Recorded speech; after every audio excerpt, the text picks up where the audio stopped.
while a coffee farmer peacefully worked in his garden outside his home. A group of his neighbors silently crept up behind him. Armed with machetes, they had no intention of leaving him alive. The coffee farmer was hacked to pieces and his home was set on fire. Why? Because he was purported to have used black magic. In the highlands of Papua New Guinea, this is not unusual.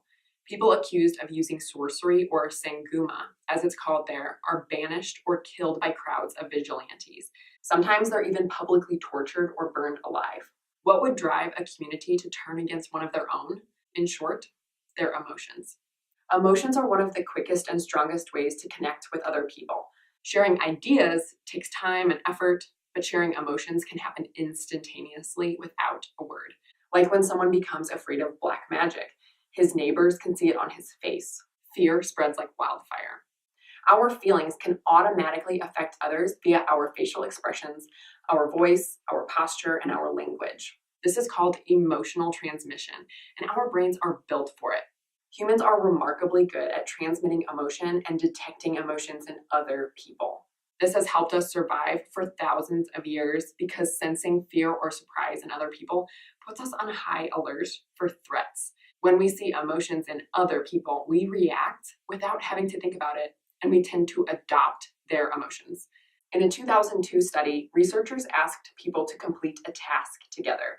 The participants didn't know it, but the experimenter had recruited one of them to secretly manipulate the experiment. The secret recruit was a drama student, and when the groups were asked to perform a task together, the drama student acted either happy or sad. His emotions affected the entire group. When the drama student acted happy, the whole group performed better, cooperated more, and had less conflict. When the drama student pretended to be in a bad mood, the groups performed worse on all parts of the task. This kind of emotional transmission is what is happening on the island of Papua New Guinea. When community members start to suspect someone of using sanguma, they react with emotion. They experience fear and anger. With their facial expressions, their words, and their actions, they leak their emotions and transmit them to other people. In this way, emotions are like a disease. They're contagious. As soon as everyone in a group is experiencing fear or anger, it doesn't take much to incite violence. In the communities of Papua New Guinea, when one person is accused of using black magic, a chain reaction of emotional transmission results in a mob mentality, and whole communities gather for public killings. This might sound like a problem that exists only on a faraway island, but we experience emotional transmission in America all the time. It even happens online. Researchers have found that when people's Facebook timelines are manipulated so that they see more negative posts, they tend to write more negative posts. And the same goes with positive posts.